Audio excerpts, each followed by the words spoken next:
Layman's Guide to Mindfulness.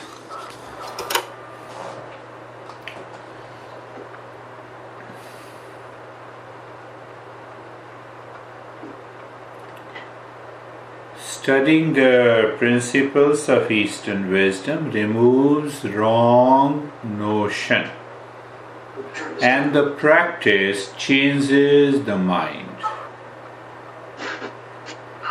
So studying, understanding, and having a total intellectual conviction by reasoning, removing the doubt, is always the first step.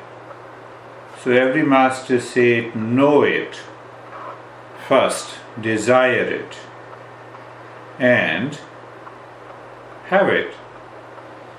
If I don't know anything, if I don't have a knowledge of the smartphone, how can I desire it? But it happens subconsciously, habitually, outside. But because we are aiming at discovery of the self, and the principles to discover the self are different, therefore we have to study these principles. And I've been saying you, all these principles are essentially taught by every master. Only difference is their expression. And there are many examples. One of the examples, it says we have gold jewelries, ring, necklace, earpin, nose pin. Outside we practically deal as if the gold is not there, but behind it, all are essentially made up of the gold. So what is the wrong notion? The very label that gives us a utility. Nose pin has to go into the nose. Now go a little deeper. We know the sky is not blue, but it appears blue. So through understanding, I have to make it very clear, here is the self, here is the non-self. See the same example, the wave is wave is water, ocean is water, but we never see that. Is the water in ocean or what? Ocean in the water. Because the mind is objectified and we are aiming at the discovery of the self. That is the biggest difference. And once we understand that, the mind instantly becomes aware of the subjective self is different from the objective self. So these masters have tried different ways. They gave us different practices. They have explained differently. And all together is known as the path of the Shreyas and the path of the Preyas, that I have dealt many a times. What is the path of the Shreyas? To discover the subjective self. What is the path of the Preyas? What is pleasure to me? And it is very easy to understand. Pleasure, short-lived. Repeat pleasure diminishes that pleasure. And after some time, that pleasure is no more. So when the mind becomes aware of it, the pleasure, short-lived, diminishing the pleasure is gone and the same stuff whether it is a person, whether it is a place, whether it is a position. Then what happens if we continue the practice of meditation? We start realizing that happiness is within me. The outer object or a person were just like a catalyst, a contact point to express the same happiness from inside, the same peace that reveals within, that wisdom that reveals within. That is what you say, that is the art and the science of mindfulness or meditation. Other master talks about, okay, let us find out whether there is a happiness, is there in the food. No, happiness is inside me.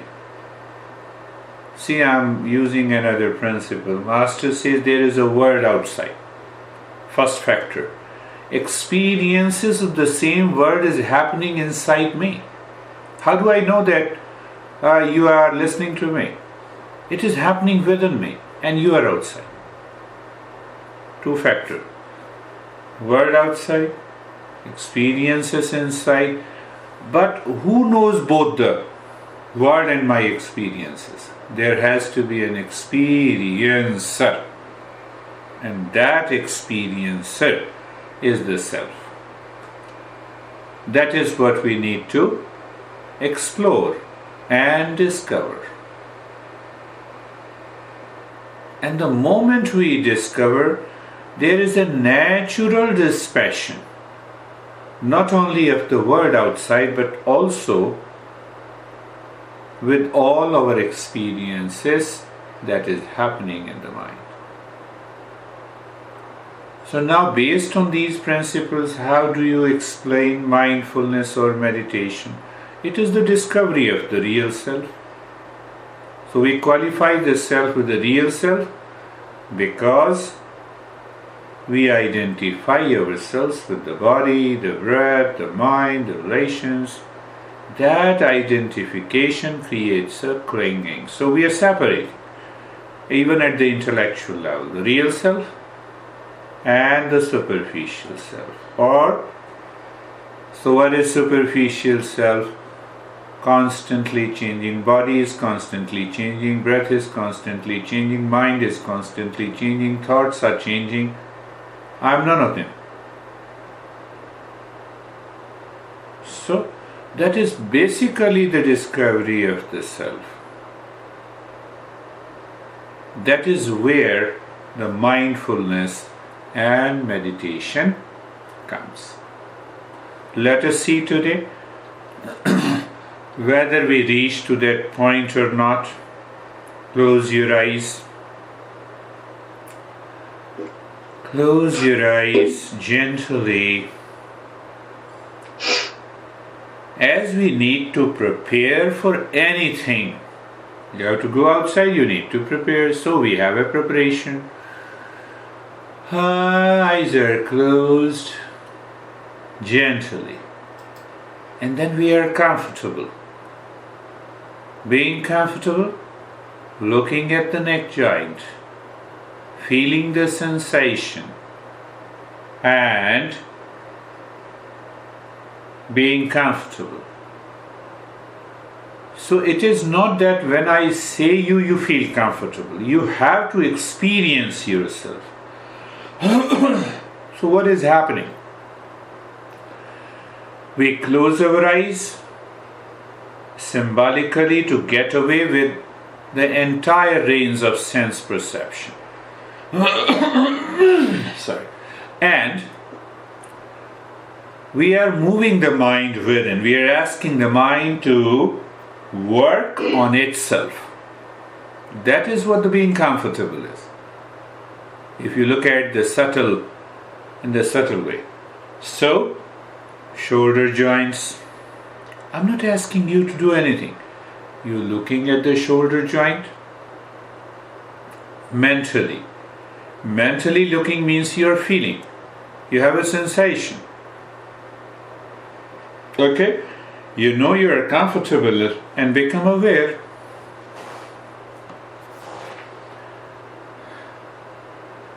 I know we use many words that are totally unnecessary, but it is necessary to help the mind engaged in the very practice of meditation.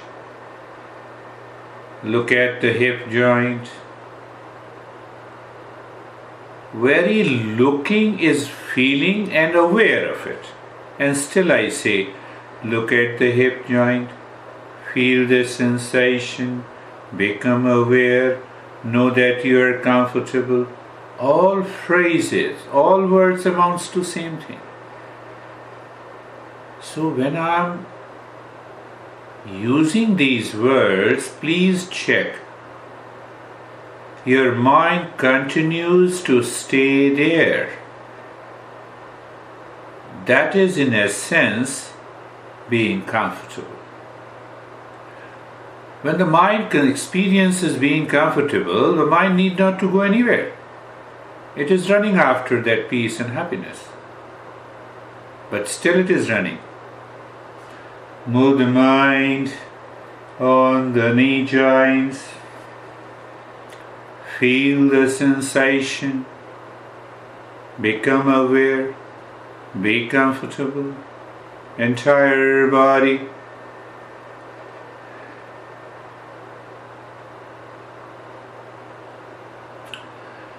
You see that this being comfortable step is done in many different ways.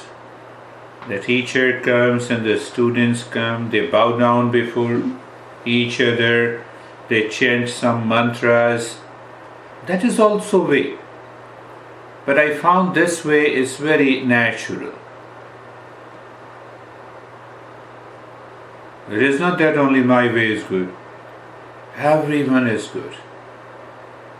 So now being carefree is the second point.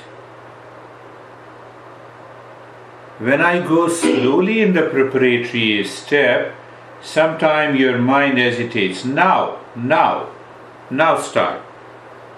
You see that? That is how the mind. And when the mind says this, just look at the mind and the thought. Do nothing. That is one way to become carefree. One way. Other way, look at the thought, the feeling and the sensation. You know that they are not you, they are different from you.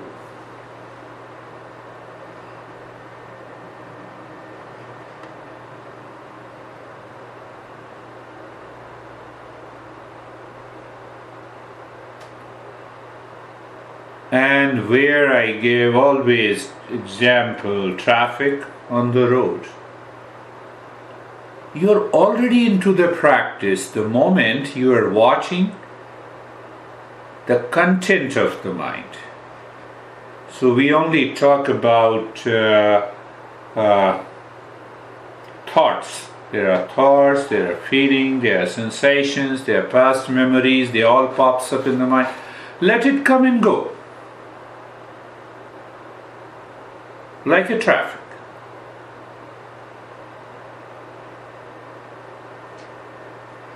Every step is important, but this step is more important.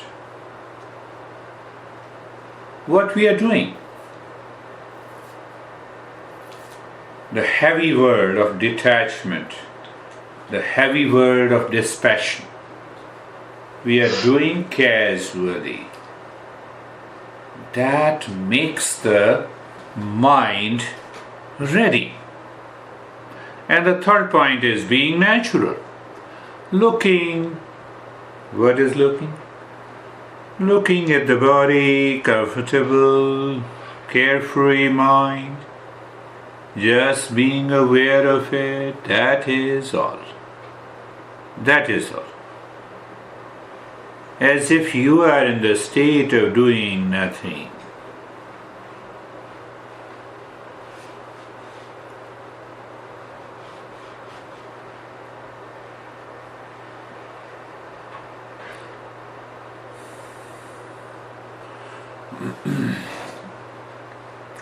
Let us do it differently, not because the progress will be faster, but to break that habitual pattern. Just looking inside the head. You're looking inside the head. What do you see? The space, a point in this space, and gently, short breathing. Start breathing gently through both the nostrils into the rib cage. Let us do for a minute only. And then I'll tell you, make you aware how it helps and how it conditions your mind.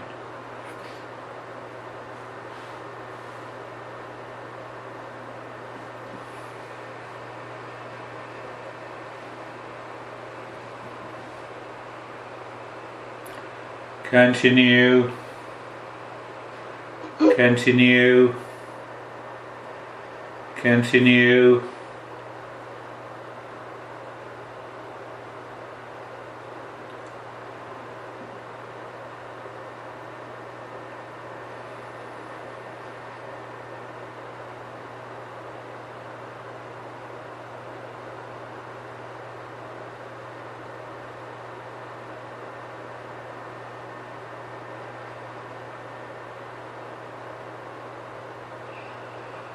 And stop it.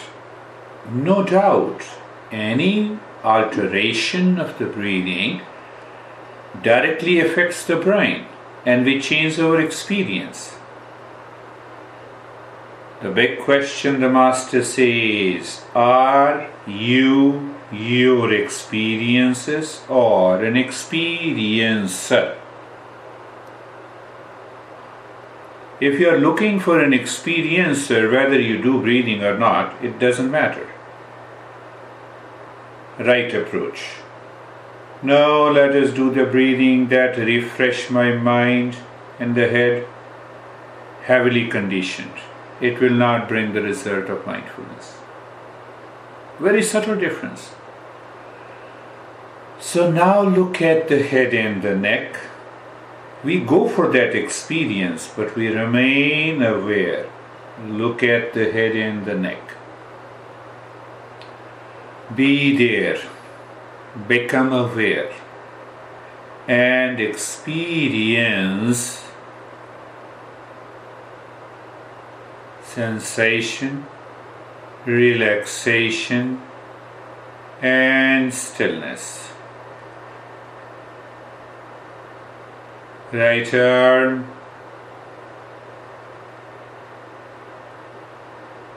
sensation. So when I say sensation, your mind is fully aware of those sensations in the right arm. Relaxation moves the mind within. It is also an experience. And the stillness, it is also an experience.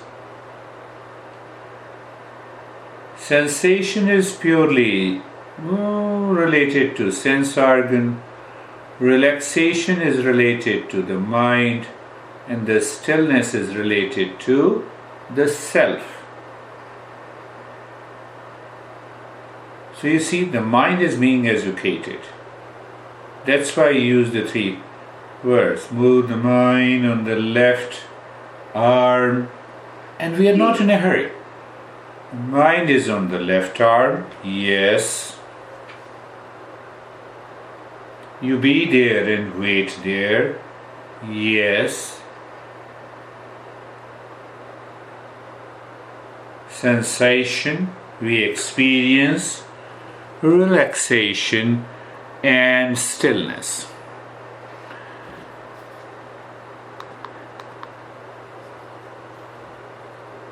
Sensation, relaxation, and stillness.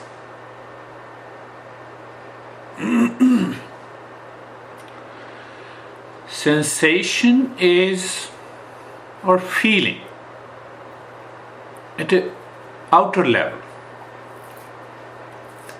Outer level, if I see the sky, it appears blue, but it is not. And that is what the stillness is. Another way to understand. So, look at the chest and the belly, sensation, relaxation, yes, and stillness.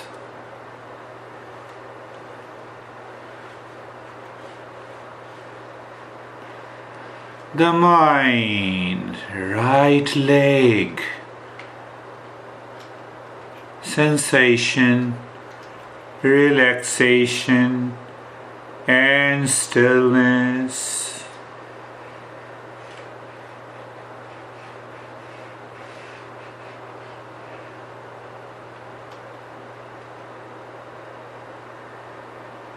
Left leg.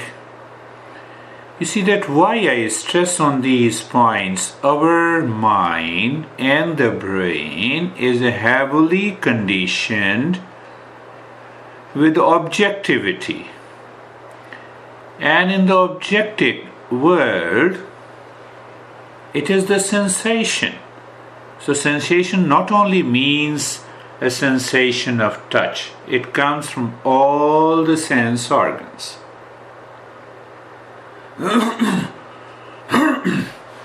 So we have to use a technique to move the mind gently, not by force, not by focus, not by an effort.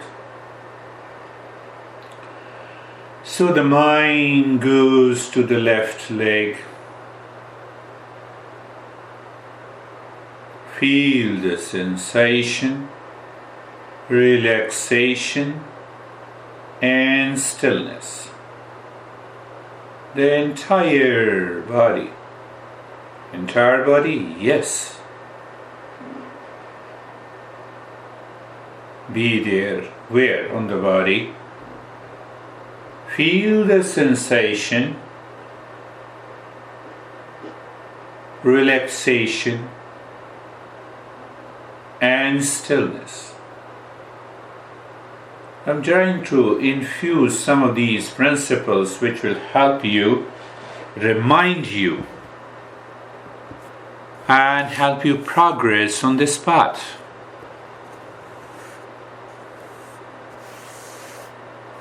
Sensation, relaxation, and stillness.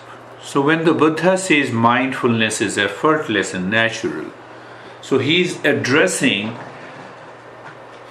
those people who are already prepared and ready, who are the seeker, who are neither the disciple, nor the student, nor the layman.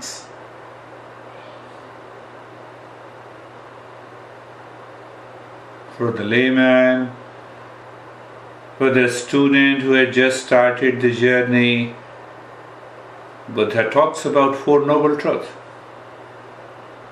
He talks about right knowledge, the very first of the Eight Noble Paths. He talks about right thinking. And that is what we do in the beginning.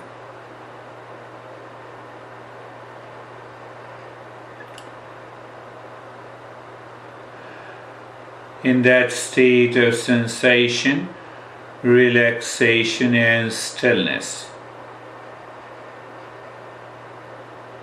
let us again become aware, and then you see how you live in that, so-called live in that moment.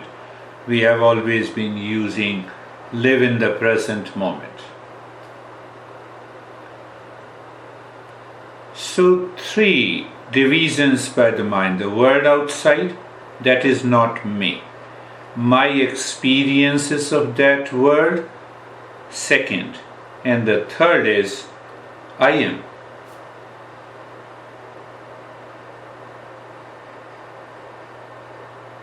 So the Buddha teaches us, if I am not, my experiences are not there, and the world outside is also do not exist.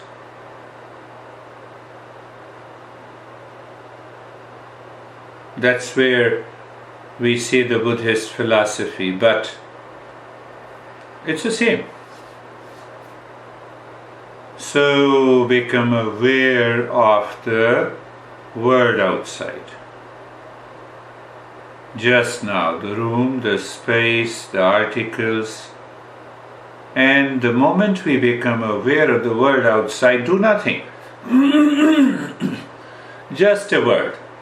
Not mine and not yours. And your experiences. So your experiences happens in the mind through the sense organ. You may feel the sensation of touch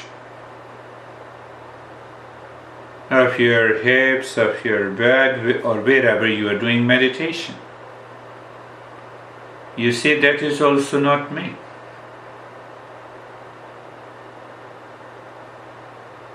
And we experience in the mind through the body. Question comes, is the body me? So the Master takes us to a journey. The body is not me.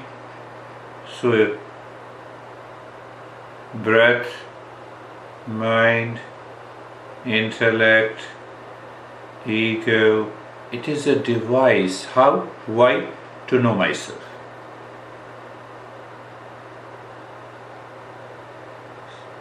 And how I give you the practice in a different way, become aware of the space all around the body.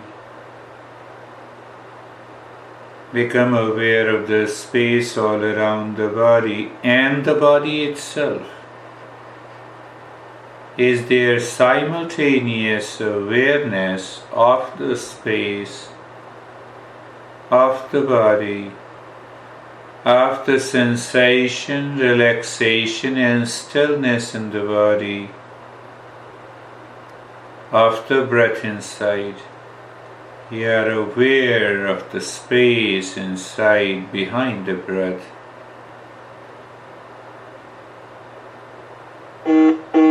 So when we live into that state of simultaneous awareness of the space outside, of the sensation, relaxation and stillness in the body, of the breath and behind the breath. So here again the mind is being educated and disciplined to move towards the subjective reality. So the very living in the present does not happen just by saying it. Why it doesn't happen? The mind is too much engaged in the past and projecting into the future and a lot of other stuff, including the past impression. Is there a simultaneous awareness of the space outside? Yes. Sensation, relaxation and stillness? Yes. Are you aware of the breath at the same time? Yes, and behind the breath.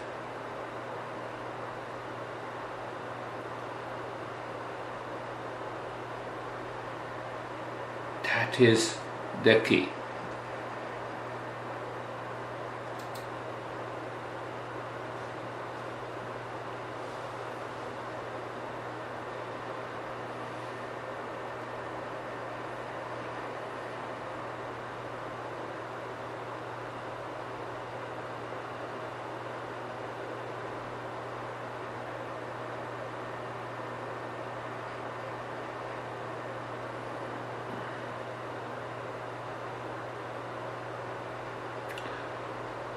Now,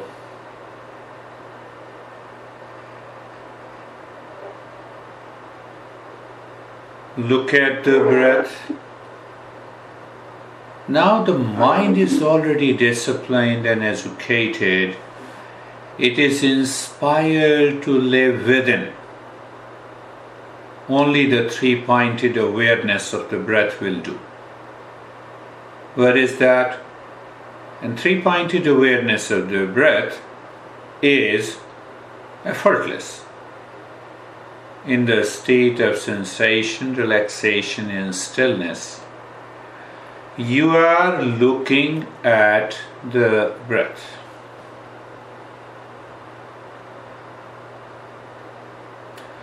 What it means, you know the breath is going in and the breath is coming out. You also know when the breath goes in, you feel the sensation. The breath comes out, you feel the sensation.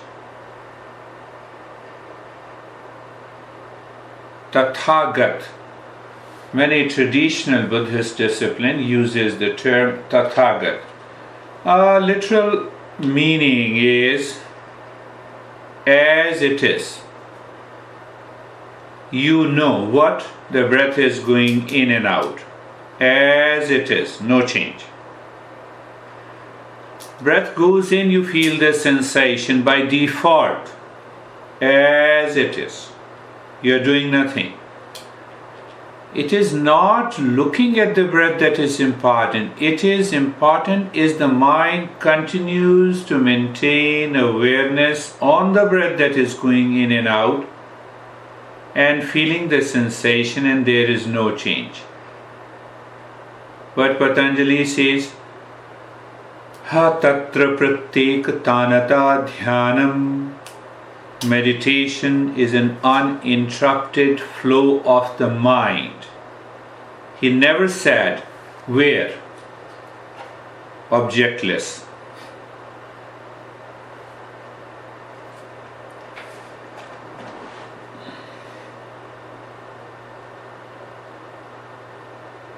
Objectless flow, uninterrupted flow of the mind. Tatra pratyekatanata dhyanam. Both are the same. Expressions are different. See that beauty.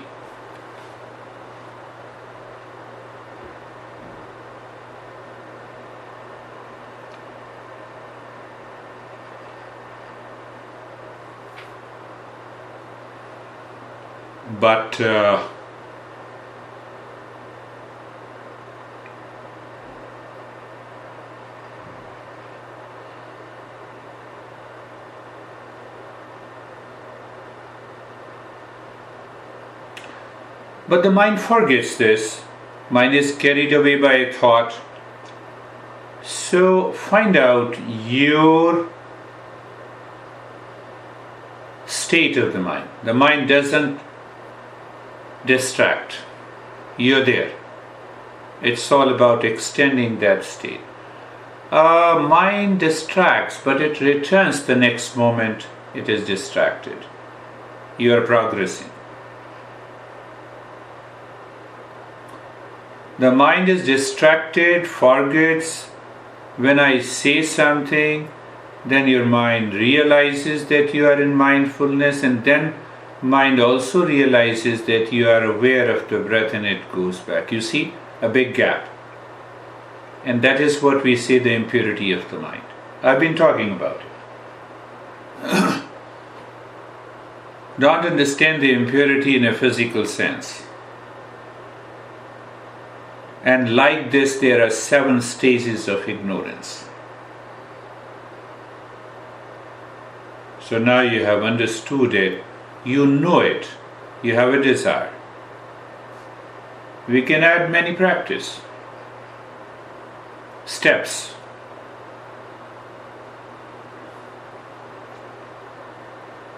Breath is going in and out, you're feeling the sensation. No change in the rate, in the rhythm of the breath. So Tantra uses many techniques. The moment the breath goes in, you look inside the forehead in the space with no change. The breath comes out, look at the same point in the space. You can use any word, but let us use Shantoham. Shantoham means I am the peace.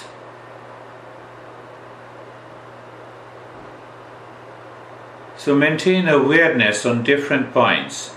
First point of awareness, breath is going in and out. Second point, feeling the sensation. Third, no change. Fourth, when the breath goes in, the mind looks the space inside the forehead. Then it looks at a point inside the forehead. Why I'm using the pointed approach? So that your mind remains engaged and there is a fast progress. If you have doubt, that's why I'm answering. Now the moment the breath goes in, it becomes aware of the space and it looks at a point, drop. Shanto. At that point you drop Shanto. Not simply habitually you are doing. So I'm breaking that habitual pattern. Your mind can never become habitual by doing this practice. At the same time, it will explore deeper.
So it is not only dropping Shantoham inside the forehead in the space at a point.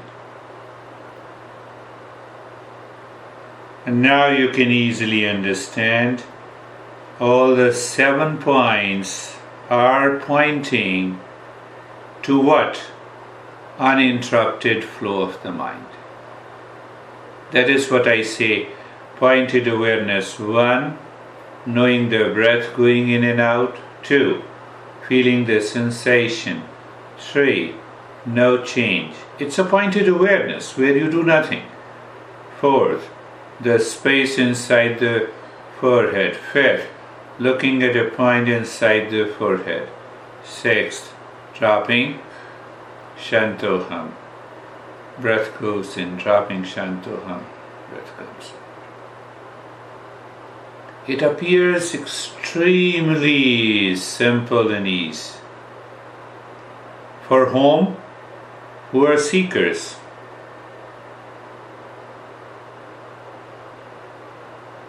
But for others, it's a big challenge. So we have not to become habitual by, when I do the breathing, it helps me. When I do the mantra, it helps me. When I lie down, it helps me. No. Nothing outside. The mind doesn't go on anything outside. It remains with the uninterrupted flow. What happens?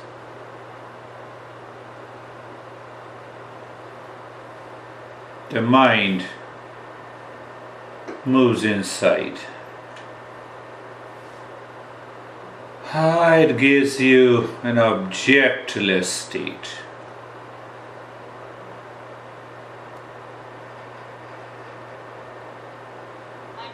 find the answer to your question.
And just check it another higher aspect. Do nothing.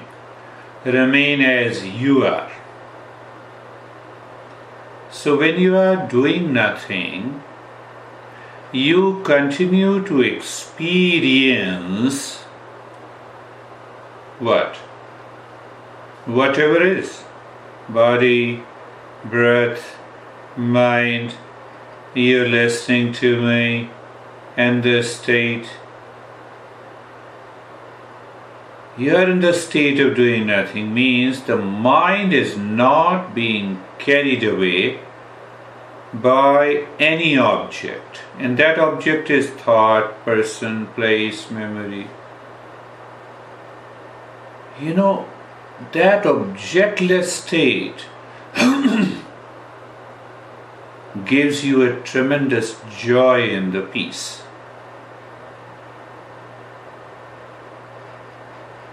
And if it is overpowered by something else, that is gone. Then you come and share with me, no, it's not happening, I was distracted.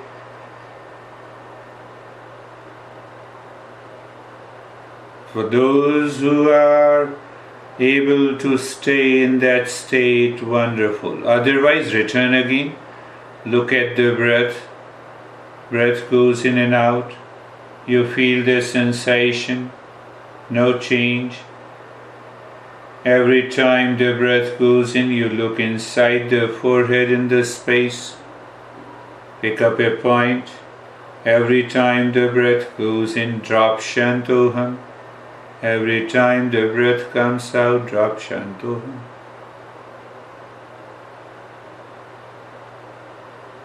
You need not to think, it's just a flow. When you are driving, car is running, there is an uninterrupted flow. That is why we know the car is running.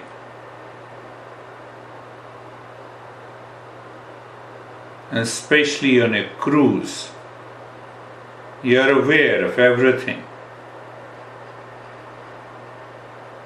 The mind is uninterrupted flow. Flow is also running.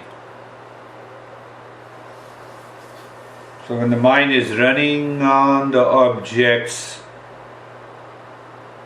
it leads us to suffering. When mind is running without an object, its nature is running. Objectless state.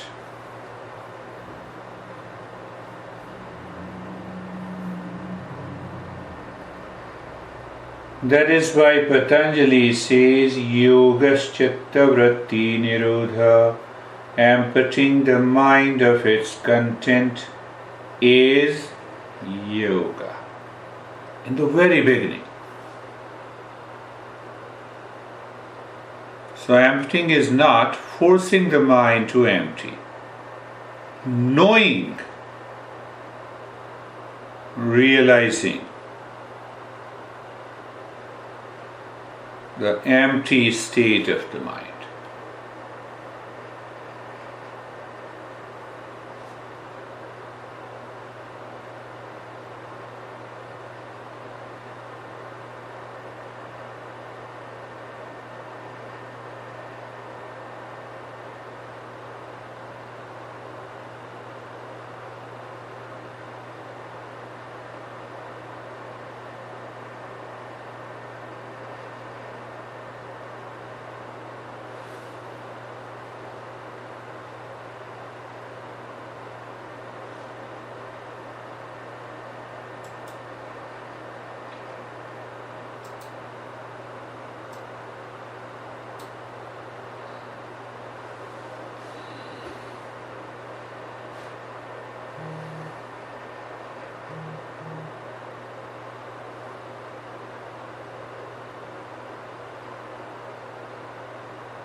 Again, if I say do nothing, remain in that state of doing nothing. We've done a little bit of higher practice.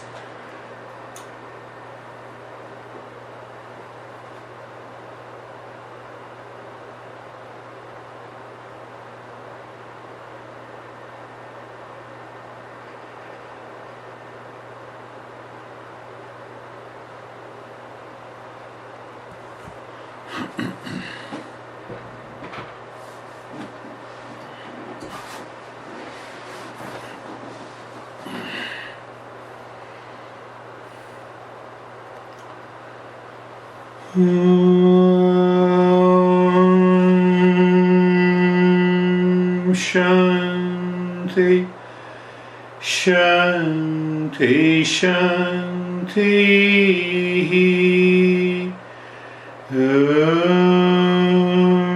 Shanti, Shanti, Shanti. Bring your awareness on the right hand. Bring your awareness on the left hand. Lift your both the palms, place it on your eyes, open the eyes inside, know your experiences, bring the hands down. How are you guys?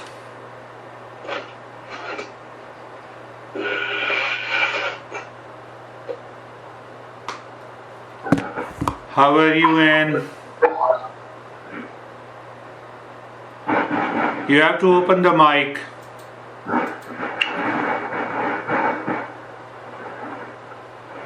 Yes. I feel good.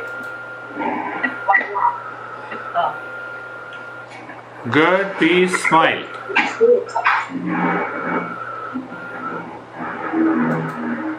How are you, Samir? Sir, I am fine. I was totally still. Means no. Just only in the end of 4 or 5 minutes that little bit irritation on my neck. Otherwise, I was became like a stone. Very good. That's good. How are you, Paul and Priscilla? I am doing well. At one point, I felt that there was a ceiling on my head as I was breathing in. So that went on for about, I think, 5 minutes. And then it stopped. But it was a good experience. Yes. Priscilla? I felt that my body was totally separate from my head. It was very flat. My body was very flat, and my head was totally empty and separate from the body. And I love the Patanjali quotes. They were very helpful. That's very good. Thank you, Priscilla. You introduced me to Paul. And here, who is another beautiful girl in the town? Lena, how are you? It was wonderful. Exactly what I wanted. Exactly what I needed. Exactly. That's really good.